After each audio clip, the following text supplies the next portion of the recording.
Continuamos con la serie de temas que traemos los domingos acerca de nuestra confesión bautista de fe de 1689.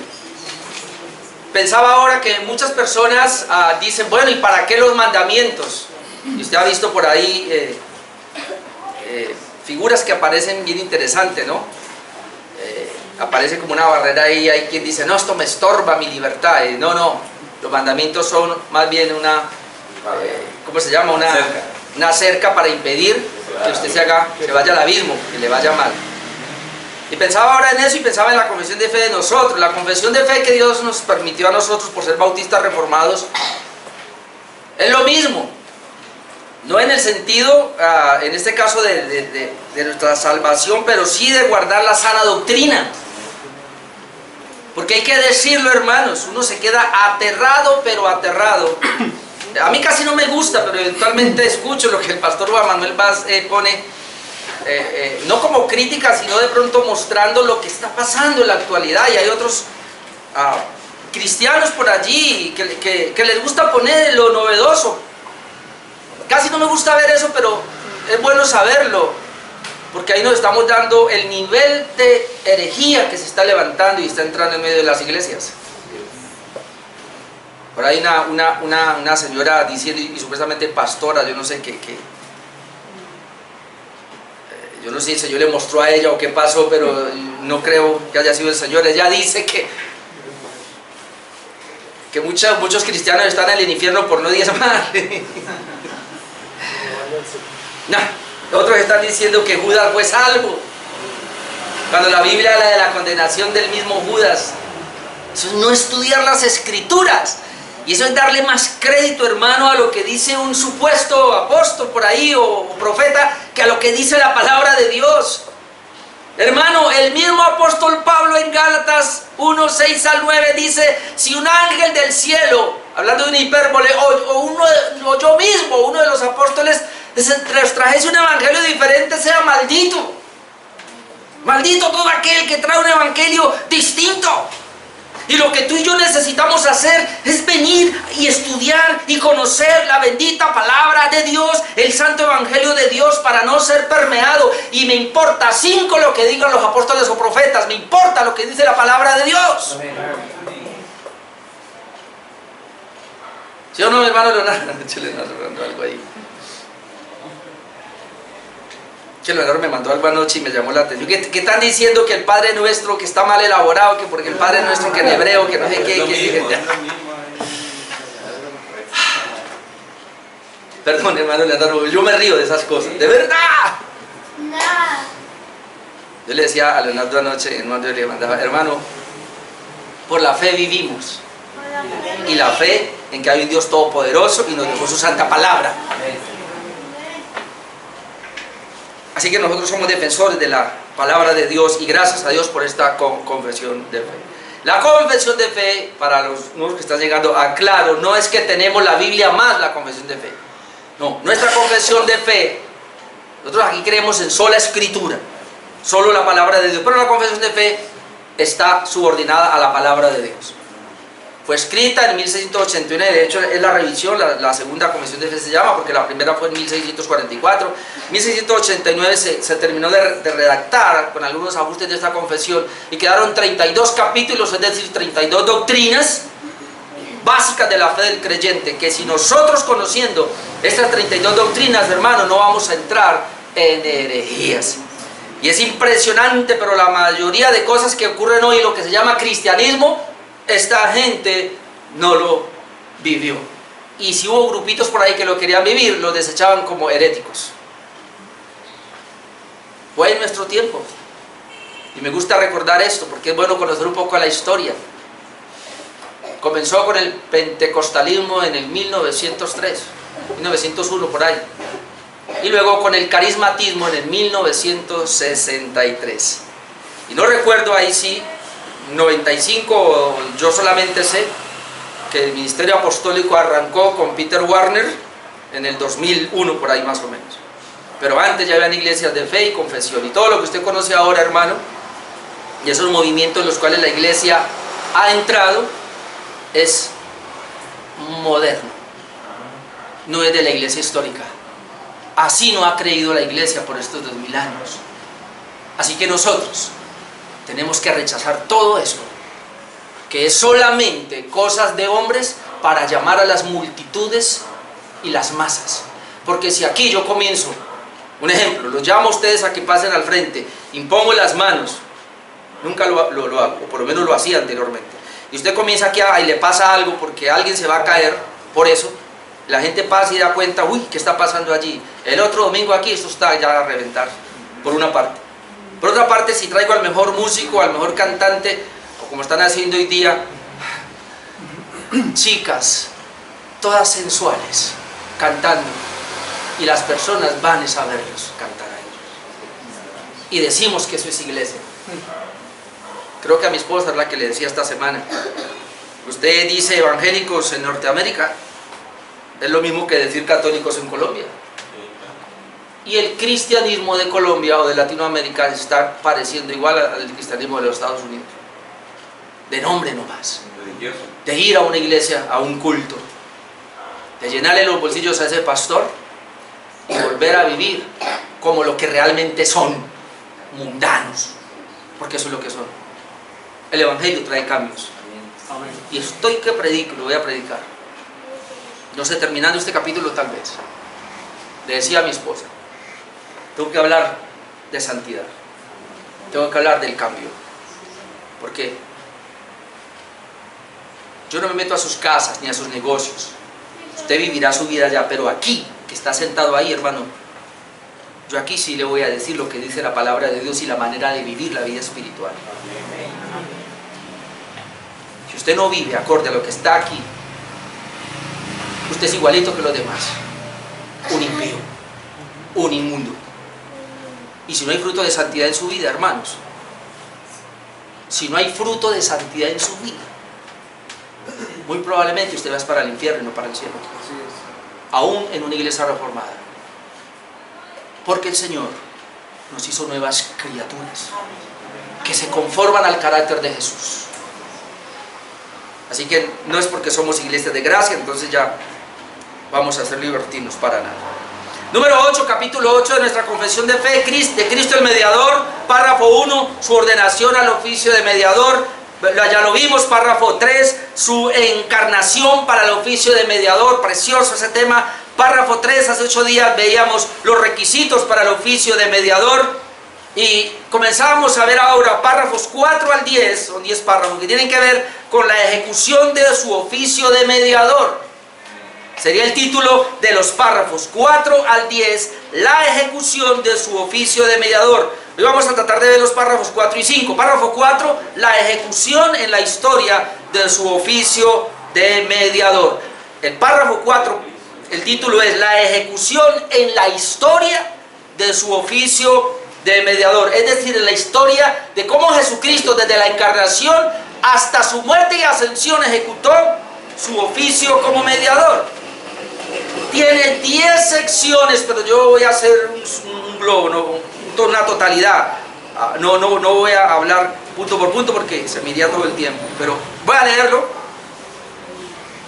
Y es muy diciente, hermanos, así que dice el párrafo número 4, el Señor Jesús asumió de muy buena voluntad este oficio, es decir, oficio de mediador, y para desempeñarlo nació bajo la ley, esto ya lo hemos visto, la cumplió perfectamente y sufrió el castigo que nos correspondía a nosotros, el cual deberíamos haber llevado y sufrido. Y en nuestro lugar sería, siendo hecho pecado y maldición por nosotros, soportando las más terribles aflicciones en su alma y los más dolorosos sufrimientos en su cuerpo. Fue crucificado y murió y permaneció en el estado de los muertos, aunque sin ver corrupción. Al tercer día resucitó de entre los muertos con el mismo cuerpo en que sufrió, con el cual también ascendió al cielo y allí está sentado a la diestra de su Padre intercediendo, y regresará para juzgar a los hombres y a los ángeles al final del mundo. Qué interesante. ¿Dónde está mi esposa, por favor? Déme luz aquí porque se les oscurece allá. Hermanos, el párrafo número 4 nos habla de la obediencia activa de Jesús y la obediencia pasiva. Y esto hay que reiterarlo una y otra vez, porque la salvación de nosotros depende precisamente de todo este párrafo que acabamos de leer, que nos habla de la obediencia activa de Jesucristo y la obediencia pasiva de pasión. Yo siempre digo acá esto porque, no sé, no voy a culpar a los pastores de donde yo venía, voy a culparme a mí que no entendí. O si me lo enseñaron a soplo, así corriendo. Pues yo toda mi vida creí que yo era salvo por la fe en el sacrificio de Jesucristo. Que Él había muerto en la cruz pagando la deuda de mis pecados, había resucitado y había ascendido y ya yo soy salvo por eso. Pero la verdad, hace como apenas 8 años o 9 años que vine a conocer la segunda parte. La muerte de Cristo en la cruz del Calvario, pasionalmente, de la palabra pasiva, fue la obediencia pasiva, que donde el Señor dice: yo vine porque me preparaste cuerpo, no te gustó el sacrificio, entonces ahora vengo yo y voy a morir. Y que los sacrificios del antiguo pacto tipificaban a ese sacrificio de Cristo como el Cordero de Dios que quita el pecado del mundo. Y la Biblia hace mucho énfasis a ese sacrificio, a la fe en su sangre. Pero entonces, ¿qué necesidad tuvo el Señor de nacer como niño, de crecer, de cumplir la ley perfectamente? Y cuando hablamos de que Jesús es el único hombre perfecto, hermano, lo único que podemos entender ahí de ser perfecto es que es sin pecado. Y cuando decimos que Jesús es una vida sin pecado, entonces es que es una vida de obediencia a la perfecta ley de Dios.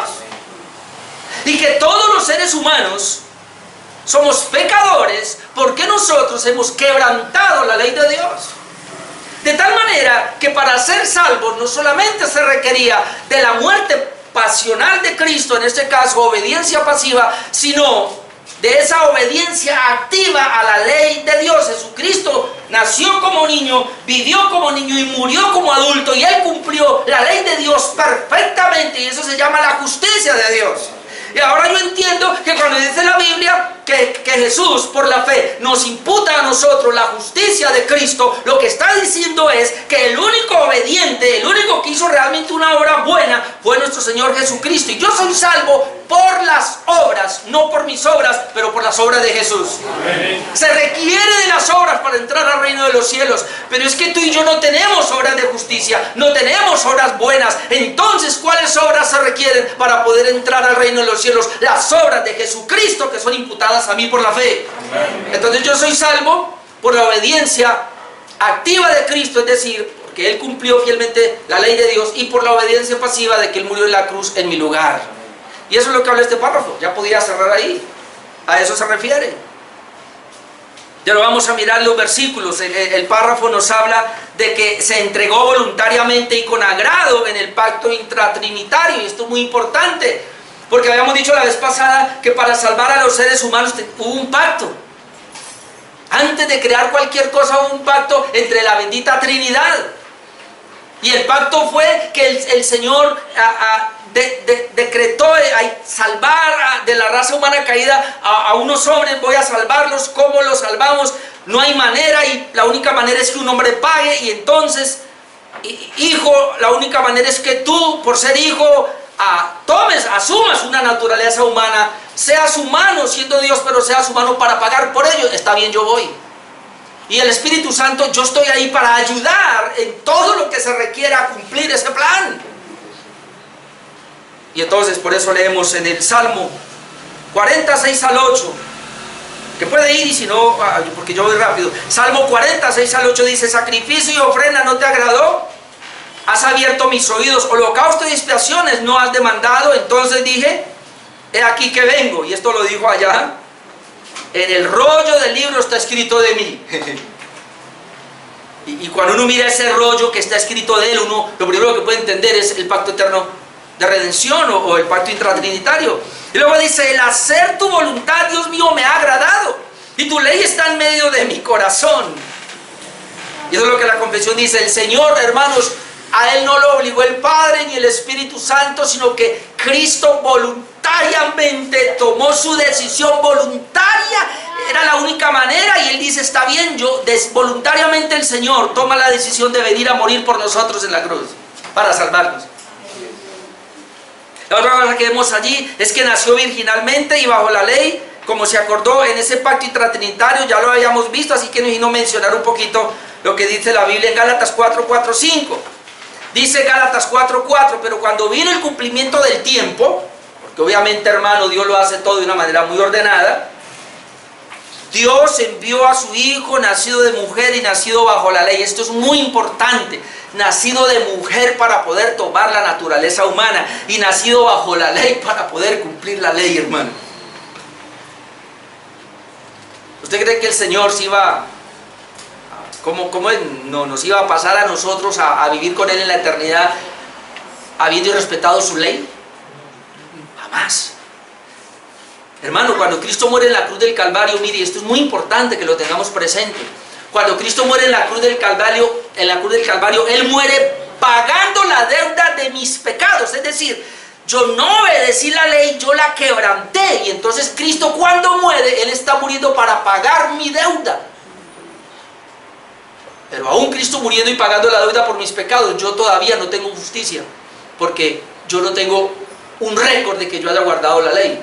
Entonces Cristo guarda la ley perfectamente, y esa obediencia de Él me la imputa a mí.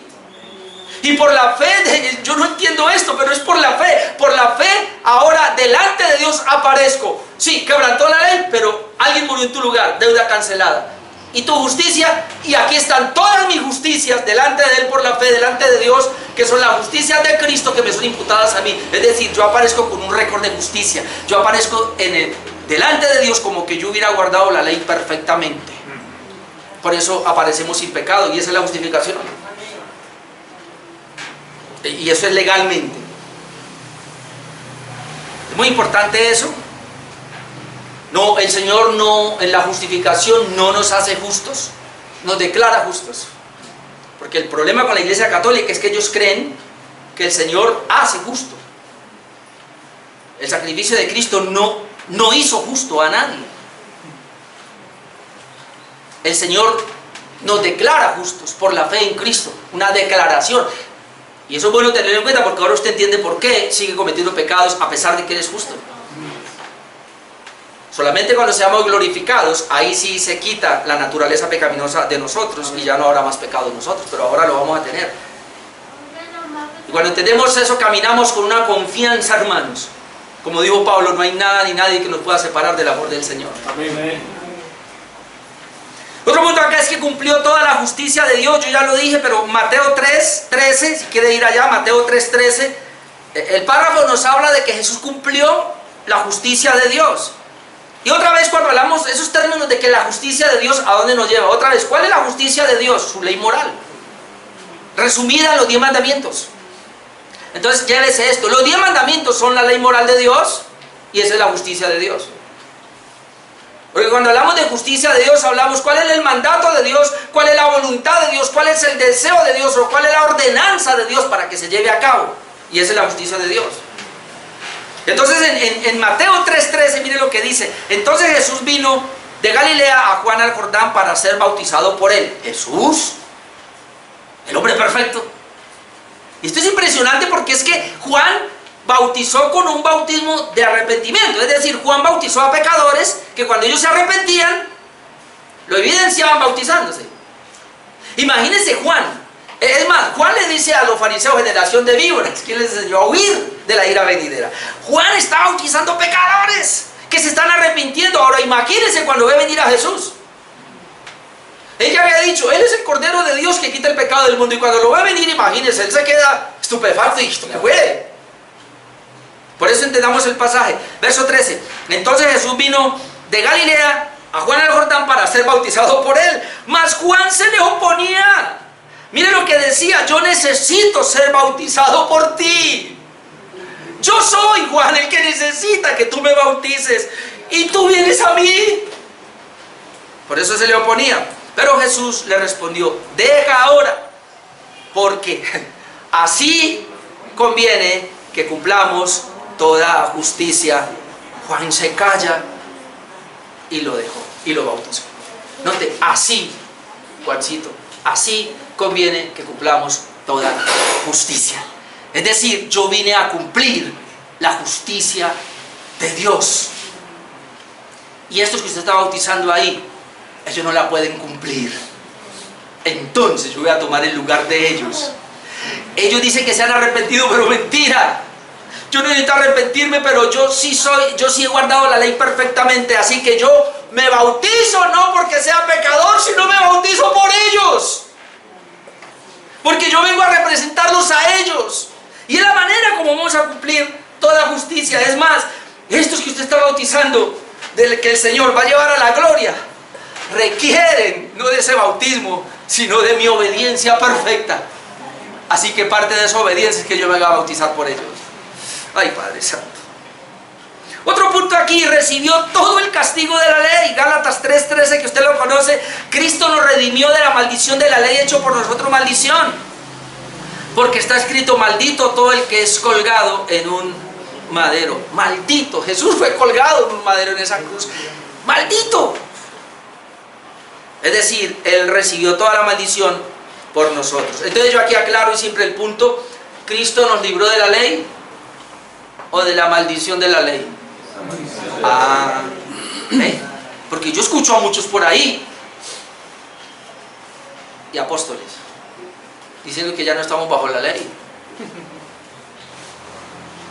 Es más, quieren arrancar los evangelios y se quieren quedar solo con 2 o 3 libros de Pablo. Les gusta Romanos, Gálatas y les gusta Hebreos, y se quedan ahí.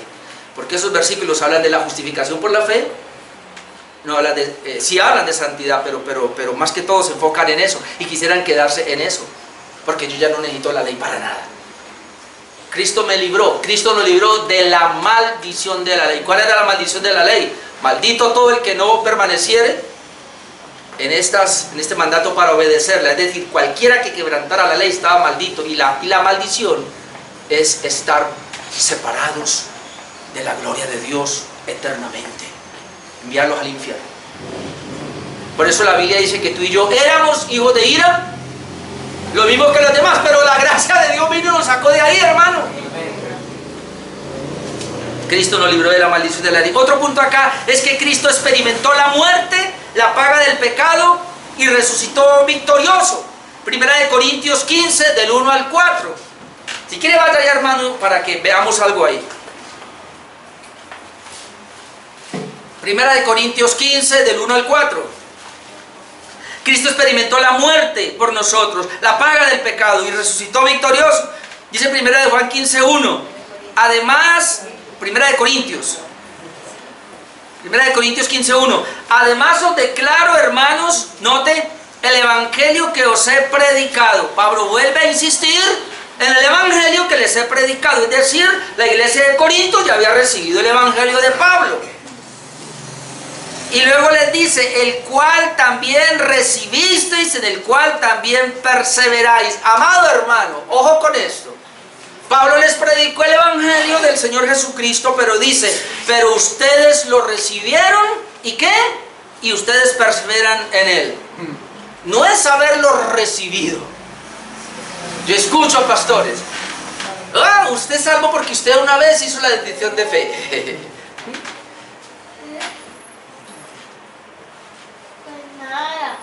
No es que hizo hace 30 años, 20 años. No es que hizo hace unos meses. Es dónde estás hoy, ahora. Porque dice: el evangelio que os he predicado, el cual también recibisteis, en el cual también perseveráis. Y este perseveráis es perseverar en el evangelio que se recibió, que es un evangelio que salva, es un evangelio que santifica, es un evangelio que da una vida nueva. Es decir, recibió el evangelio de vida nueva y ahora debe perseverar en esa vida nueva. Y luego dice: por el cual asimismo, si retenéis la palabra que os he predicado, sois salvos si no creísteis en vano. ¿Ve? ¿Cuál es el problema? que muchos perseveran, líbrenos Dios esta mañana, en una congregación como miembros oficiales, pero no perseveran en el santo evangelio de Jesucristo. Y eso nos debe hacer temblar. Y el pastor no me habló el miércoles pasado de la seguridad de la salvación. Sí, sí. Pero es que el que es justificado por la fe lo evidencia en una vida santa. Y una vida santa es una vida de obediencia a la palabra de Dios. Pero luego Jesús no obedeció la palabra por mí. Sí, eso es cierto. Pero es que eso es en la justificación, la doctrina de la justificación. Cristo obedeció la ley por mí, y en ese sentido, para ser justificado, yo no puedo hacer nada, ni debo hacer nada para ser justificado. Él ya lo hizo por mí. Pero está la otra doctrina paralela, que se llama la doctrina de la santificación, que nos dice que quien ha sido realmente justificado y es salvo, él es una vida que se santifica para la gloria de Dios. De no ser así, no ha sido justificado. Y entonces el conocimiento que tiene la justificación lo tiene en su cabeza. Y yo me temo, y no me da temor decirlo, ahí por las redes, que hay muchas personas que dicen que son reformados y tienen solo un mero conocimiento, pero no tienen la vida del evangelio en sus vidas, porque no lo evidencian. Y pasamos a ser igual. ¿De qué nos jactamos, hermano? De que nosotros tenemos el evangelio, digámoslo así, más puro, que somos una iglesia, digámoslo así, más bíblica. Si aquellos que criticamos, pentecostales o carismáticos, quizá llevan una vida más santa que nosotros.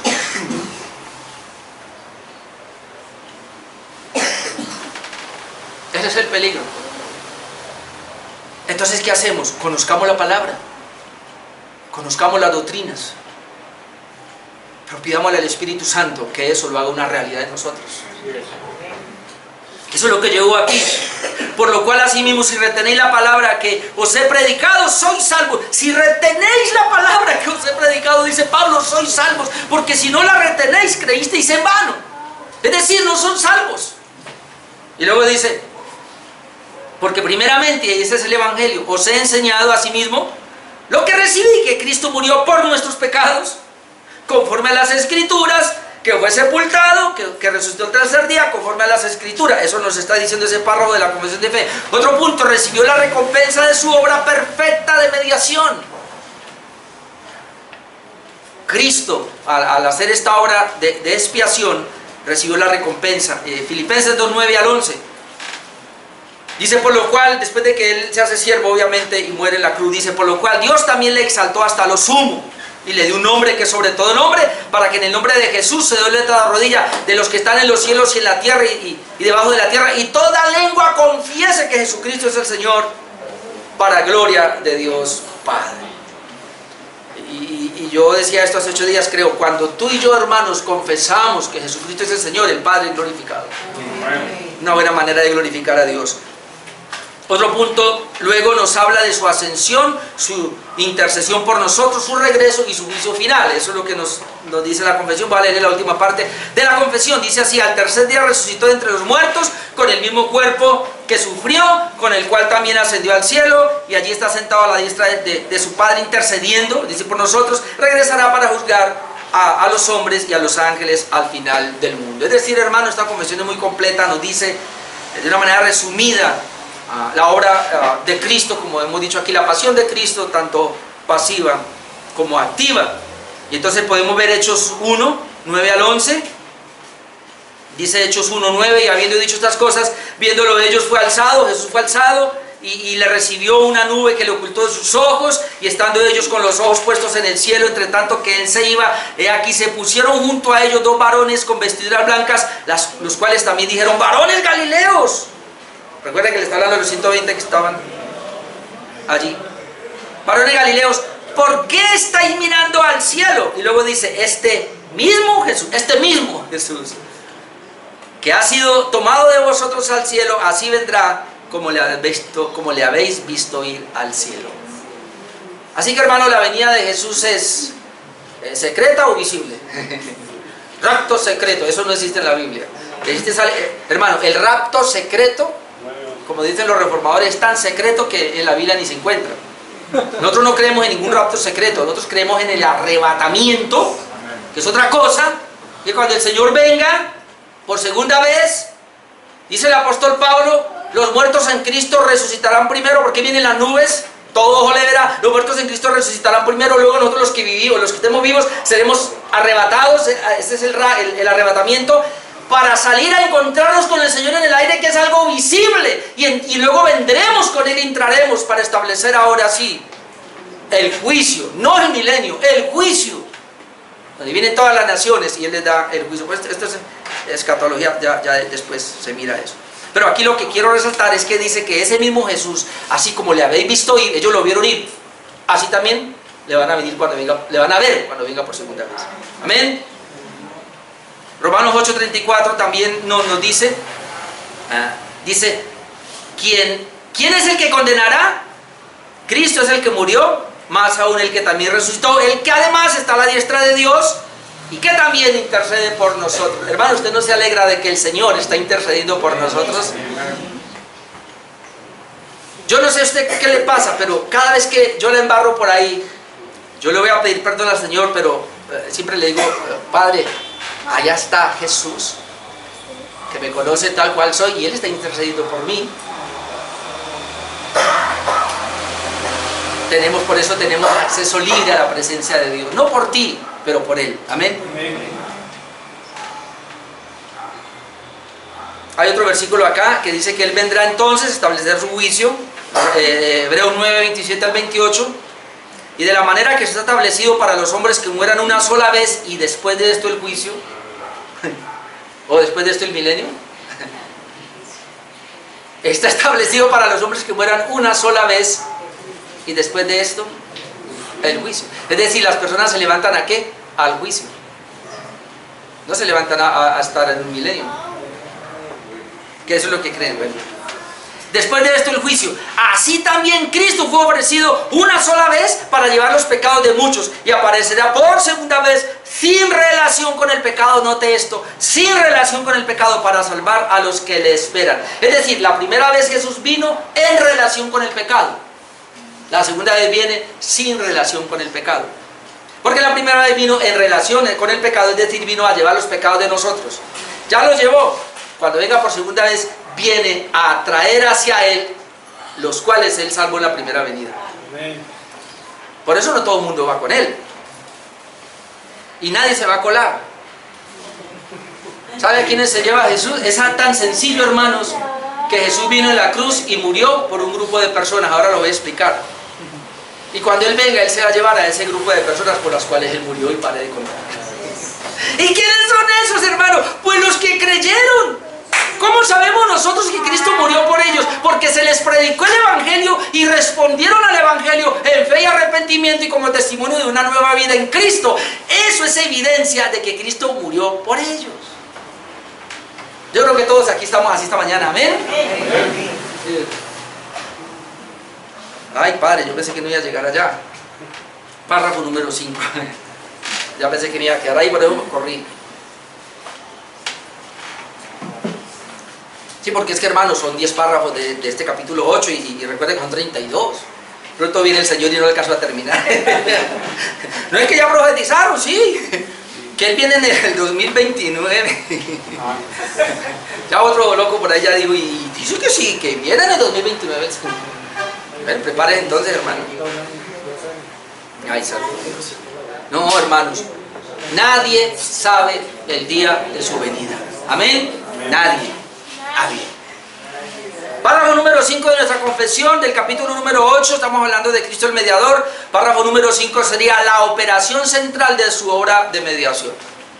La operación central de su obra de mediación. Lo voy a leer entonces porque aquí se centra, y aquí pudiera como llamar ese párrafo, el párrafo de la expiación, hermano. Mire lo que dice el párrafo número 5. El Señor Jesús, ese mismo que murió y resucitó, lo hemos visto en la pasada, el Señor Jesús,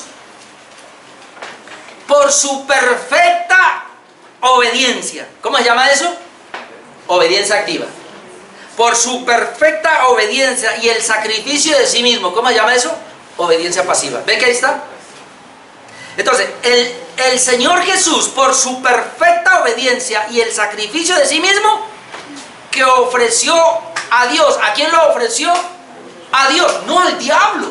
Es que un sector de la iglesia comenzó a pensar que el sacrificio de Cristo fue ofrecido a Satanás, que porque Satanás era el que había cautivado al hombre y que estaba cautivo bajo el diablo, y que el Señor Jesús vino a dar una ofrenda para pagarle al diablo. ¿Pagarle al diablo qué? Si la ofensa no fue, si el hombre no pecó contra el diablo, pecó fue contra la santa ley moral de Dios, así que la deuda era con Dios. Jesús vino a morir en una cruz para pagar la deuda de nuestros pecados a Dios. Amén. Y mire cómo lo tienen claro. Dice que ofreció a Dios una sola vez a través del Espíritu Eterno. Ya lo habíamos leído, con un solo sacrificio, una sola vez, y dice que a través del Espíritu Eterno, porque ahí estaba la bendita deidad. Dice que ha satisfecho plenamente la justicia de Dios. Esta es la justificación. Lo veíamos el miércoles aquí, ¿verdad? El miércoles pasado lo veíamos acerca de lo que es la propiciación. Y esta es la propiciación aquí, que Cristo con su muerte, con su obediencia y con su muerte, dice que ha satisfecho plenamente la justicia de Dios. Hermano, mire, ese punto es fundamental. ¿Sabe por qué Dios no te condena a ti y a mí? No porque tú y yo seamos mejorcitos o porque tú y yo tengamos algo, sino porque Jesús satisfizo con su obediencia plenamente a Dios. Y esa obediencia, por la muerte de Cristo y porque vino a rescatarnos, la entregó a nosotros. Así que la salvación, hermanos, depende única y exclusivamente de la obra de Cristo, de la obediencia de Cristo. Y esa es mi justicia, por la fe. Por la fe. Por eso dice aquí, ha satisfecho plenamente la justicia. Por eso, mi amado hermano, míreme. Jamás, por favor, si usted está seguro de la salvación, jamás dude de ella. Yo escuchaba a un pastor que decía, algunos que dudan de su salvación, lo hacen porque están pensando que la salvación depende de su comportamiento. Pero cuando tú estás claro que la salvación depende totalmente de Dios, jamás dudarías de la salvación. Porque es que no es por ti, es por lo que Él hizo. Esa es la fe. Esa es la fe, hermano. Y en un mundo que cree tanto en sí mismo, estamos en un mundo lleno de... centrado en el hombre, centrado en la humanidad. Ególatra, y esa es la razón por la cual, yo no con quién era que yo hablaba estos días, creo que era con mi hermano Jackson, y esa es la razón por la cual muchas personas cuando llegan a una iglesia así como la nuestra, y hablamos de Cristo y pareciera que aquí no le damos lugar a la obra humana, para nada, pero van a otra iglesia y desde que llega le están diciendo, usted es un campeón, usted se puede comer el mundo, aquí le doy unas dosis para que usted arranque, ¿sí? Y usted se conquiste, herede, y ponen a todos los héroes de la Biblia como campeones para que los imiten, porque no pueden ver en esos personajes de la Biblia a Cristo, sino que lo trasladan a ellos mismos. Entonces yo soy el Josué, yo soy el Gedeón, yo soy el Sansón, yo soy el David, y hágale, hermano, que usted puede. No, hermanos, ellos representaban era a Jesús, no a nosotros. Y claro, como somos levantados, es que no comas de ese árbol, le dice Dios a Adán y a Eva, y ellos, ¿por qué comieron de ese árbol? Desecharon la palabra de Dios y confiaron en la de ellos, y eso es lo que de ahí en adelante, ese es el pecado, eso es lo que ha hecho la humanidad, confiar en su propia obra, en su esfuerzo, y cuando venimos al Evangelio también queremos ponerle. Y entonces su ayuno, su oración, el dar para la obra, todo esto, Dios se lo va a devolver, Dios se lo tiene que triplicar. No, hermano, no importa lo que usted haga. Hermano Jackson, el miércoles decíamos, mire, la Biblia dice, Cristo lo dice tan claramente, si nosotros hacemos perfectamente lo que el Señor nos ordenó, tenemos que decir, somos siervos inútiles. Es decir, no merezco nada de Dios. Lo que yo tengo de Dios es por pura gracia, mi amado hermano. Tú debes orar y es tu responsabilidad. Es tu responsabilidad que te congregues, que obedezcas. Es tu responsabilidad dar para la obra. Todo esto es responsabilidad de nosotros, pero Dios no está obligado a reiterarnos nada, porque Él todo nos lo da de gracia. Antes atérrese, que aunque no somos fieles en esto, el Señor sigue siendo fiel con nosotros. No nos ha aniquilado. Que la salvación es de Él, hermanos. Y entonces este párrafo nos habla de esa obra de expiación, que yo lo puedo leer, usted podría buscarlo en Isaías 53, ese Isaías 53, hermano, cada vez que yo voy encuentro cosas tremendas ahí, pero el versículo 10 dice: con todo esto Jehová quiso quebrantarlo, está hablando del siervo, del Mesías, sujetándolo a padecimiento cuando haya puesto su vida en expiación por el pecado. Ahí está la palabra, expiación por el pecado. Verá linaje y vivirá por largos días, y la voluntad de Jehová será en su mano prosperada. Entonces, ¿qué es la expiación? Porque yo no voy a coger el párrafo, a desglosarle parte por parte. Quiero hablar de la expiación. ¿Qué es la expiación? La expiación es la muerte sustitutiva que cancela la deuda penal que el pecador tiene con la ley de Dios o con la justicia de Dios. ¿Qué es la expiación? La muerte sustitutiva, es decir, la muerte en mi lugar, en lugar de yo debería morir, pero Cristo toma mi lugar, sustituto. La muerte sustitutiva que cancela la deuda penal. Hay una deuda penal contra nosotros que cancela la deuda penal que el pecador tiene con la ley de Dios. La deuda penal es de ley. Cuando hablamos de algo penal es de ley, es decir, Dios estableció la ley, tú y yo la violamos, entonces hay una deuda penal. Pero Cristo con su muerte va y la sustituye en lugar de nosotros. Otra pregunta: ¿cuál es la eficacia de la expiación? Y vamos a entrar a hablar aquí de pasajes polémicos, pero bueno. Es decir, ¿por quiénes murió Cristo? ¿Por todos o por muchos? Viene otra pregunta: ¿cuál es la extensión de la expiación?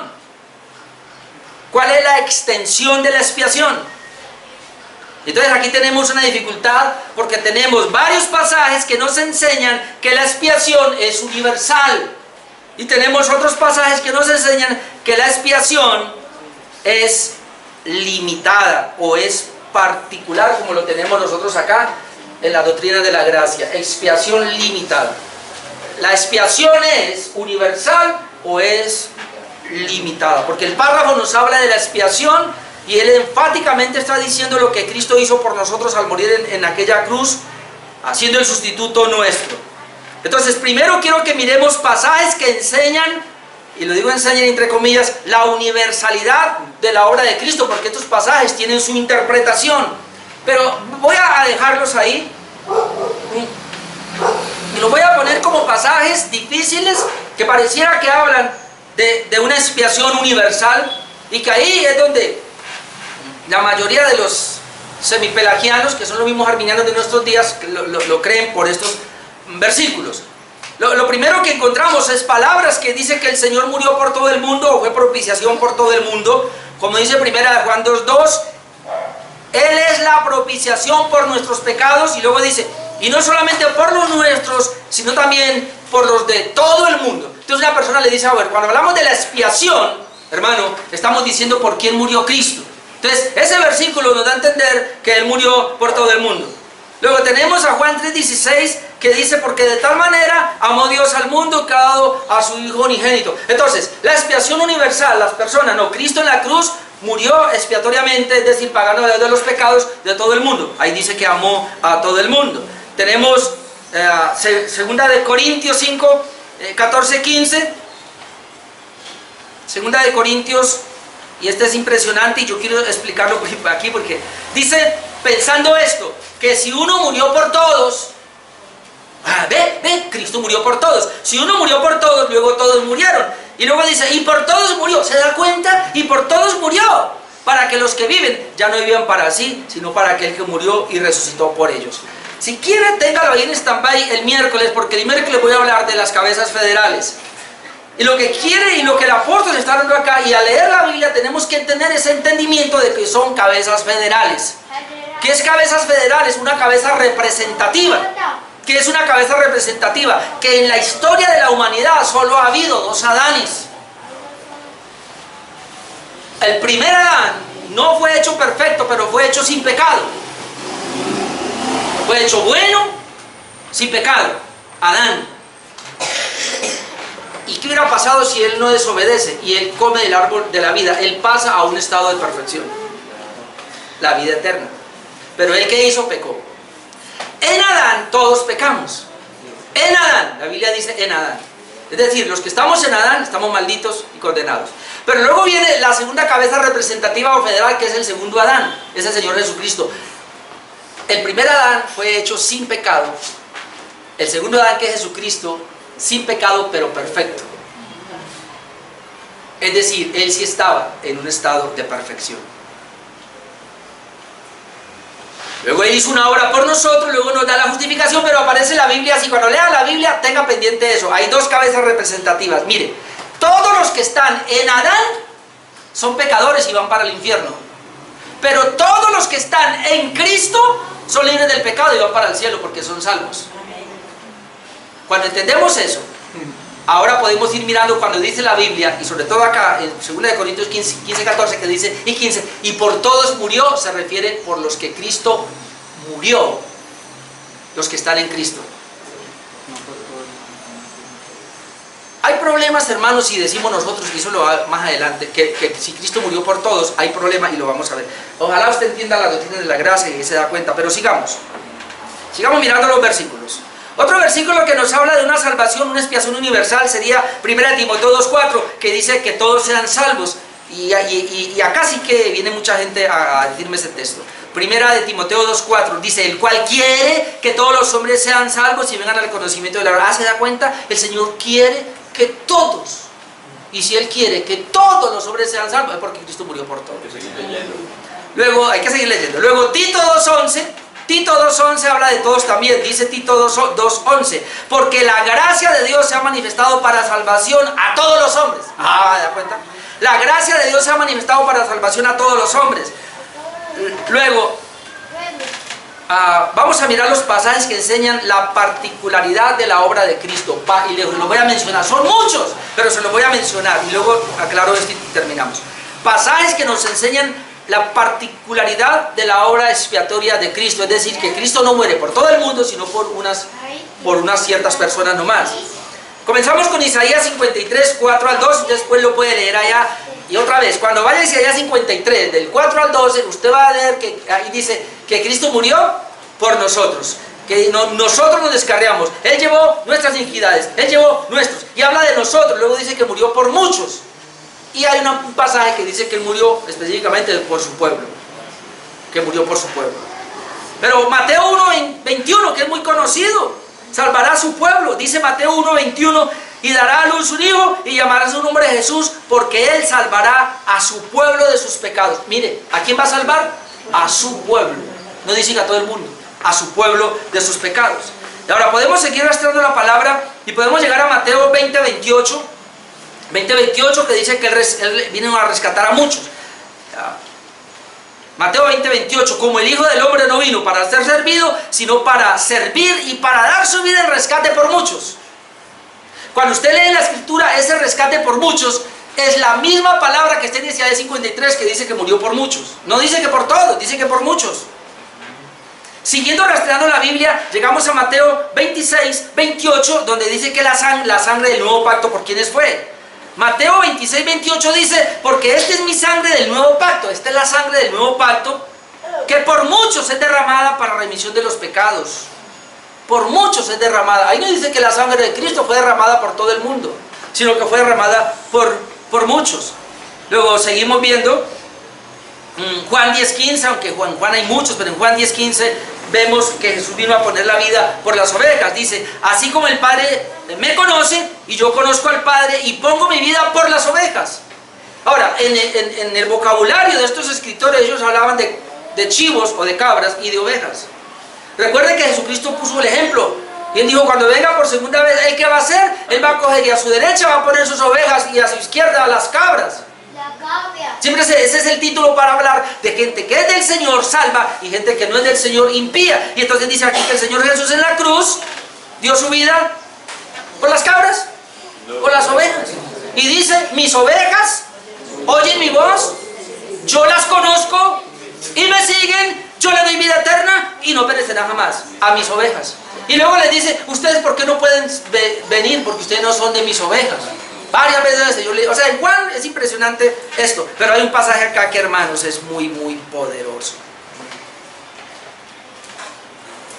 Me refiero a Hechos 20:28.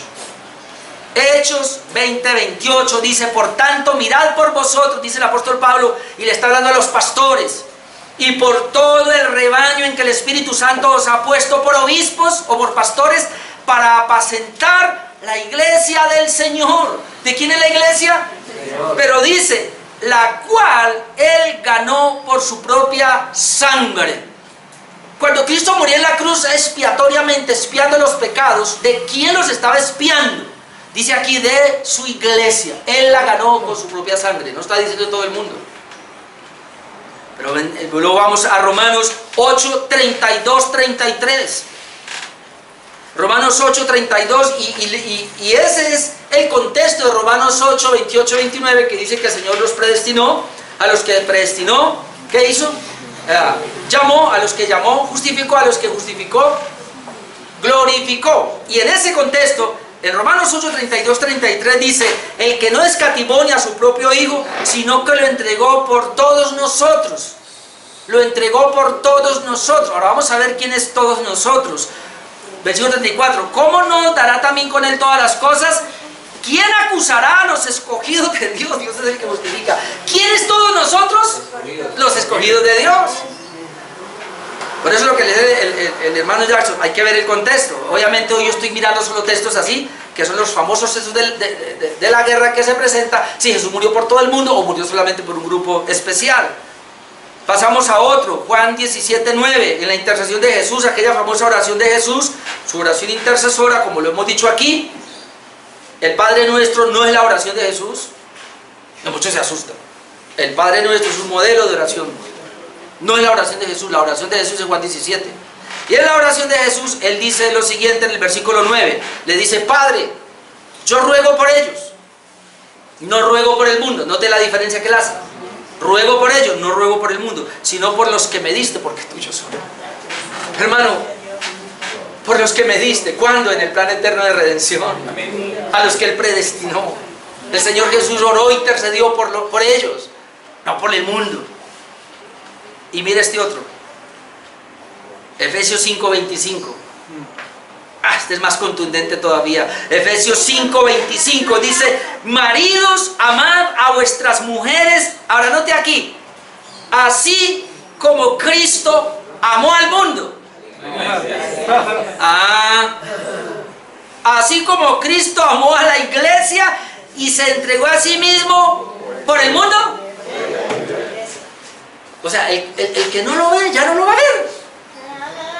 Cristo amó a la iglesia y se entregó a sí mismo por ella. Más específico no puede estar que la salvación o la expiación de Cristo no fue universal, sino que la salvación de Cristo fue particular o limitada. Cuando hablamos de limitada, no es que no tuviera el poder para salvar a otros.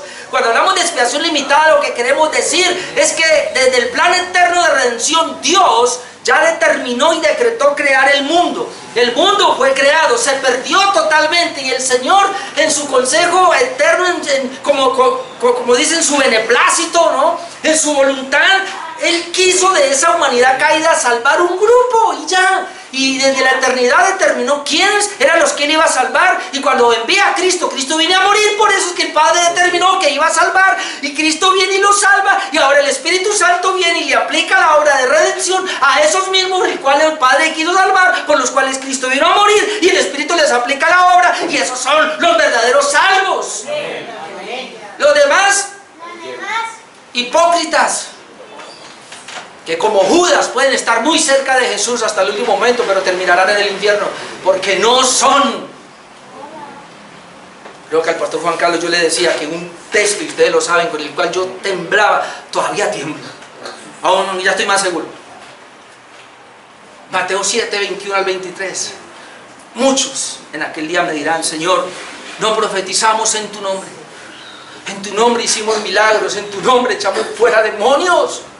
Y le van a gritar, y el Señor va a decir, nunca los conocí, apartados de mí, hacedores de maldad. dice, ustedes son hacedores de maldad, pero Él dice y grita, nunca los conocí. Entonces la gente va a decir, ¿cómo? ¿Jesús no los conocía? Sí, obvio, porque Él conoce a todo el mundo. Cuando dice nunca los conocí, se refiere a que ustedes no estaban en el plan eterno de redención. Ustedes no son de los escogidos, es decir, yo no los conocía a ustedes para la salvación. Y entonces, ¿por qué predicaron en tu nombre? ¿Por qué echaron fuera milagros en tu nombre? ¿Por qué hicieron muchas señales en el nombre de Jesús? Por avariciosos y mercaderes del Evangelio. Por eso. ¿Y por qué tenían templos llenos y la gente los seguía? Porque igual que ellos, es la gente que va detrás de ellos, avariciosos también, que lo único que quieren son las cosas de la tierra, pero no las del Señor. Quieren que el Señor les dé todo lo material y aún hasta la salud y les arregle su hogar, pero su vida no importa si va para el infierno. Ese es el evangelio que tenemos hoy día, lamentablemente, y tú y yo tenemos que levantarnos a predicar un evangelio correcto. Que Jesucristo vino fue a salvar personas del infierno y a llevarlos a la eternidad con Él. No a que vivieran una vida sabrosa aquí.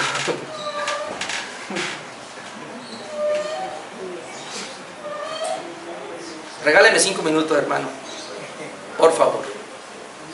Tengo unas preguntas aquí.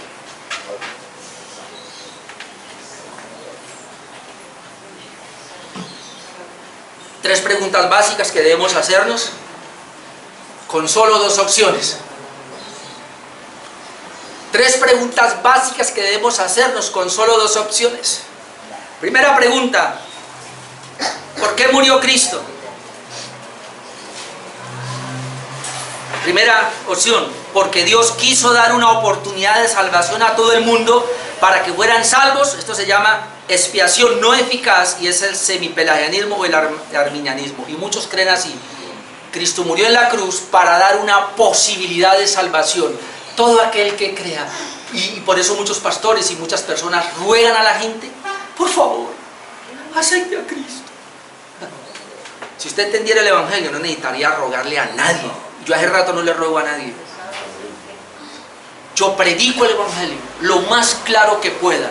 Y si la gente me dice un no, chao, que le vaya bien. Chao, que vaya bien. Porque yo sé que aquellos que realmente son escogidos por Dios van a responder. Es más, y lo estoy mirando muy bien a todos ustedes aquí, porque a mí la iglesia, que ya va a completar ahora, en julio completamos 11 años, como 5 veces se me ha renovado siempre. Mucha gente se ha ido y no sé quién de aquí se va a ir. Pues yo le voy a decir una cosa, mi amado hermano. Usted tiene que estar muy seguro de que usted está en los elegidos de Dios, en los escogidos, no por estar en una iglesia así como la nuestra, no.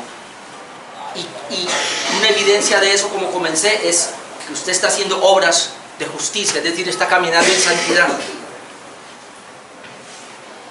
El punto aquí es que Cristo no murió para dar una oportunidad de salvación a todo el mundo.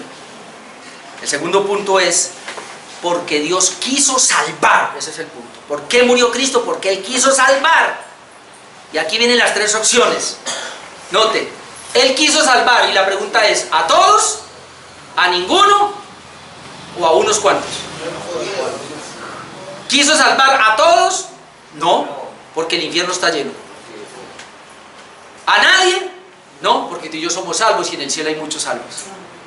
Entonces Él quiso salvar a un grupo especial. ¿Ve? ¿Por qué murió Cristo? Por sus escogidos. Pregunta número 2: ¿por qué murió Cristo? Ahora, ¿para qué murió Cristo?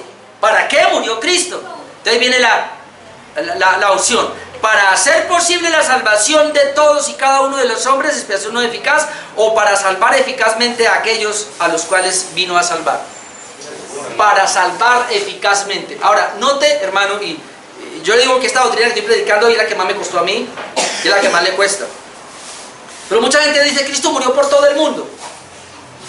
Entonces yo digo: a ver, Cristo en la cruz del Calvario murió llevando los pecados de todo el mundo. Sí.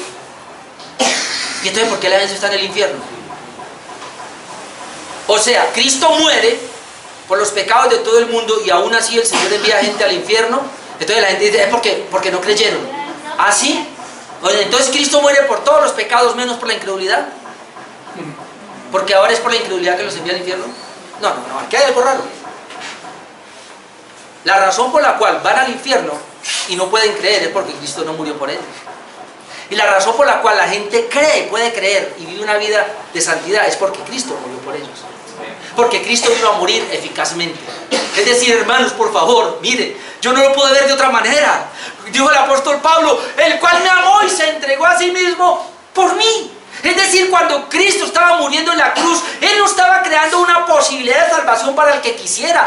Jesucristo estaba muriendo en la cruz específicamente por usted y por mí. Él pagaba la deuda de mis pecados.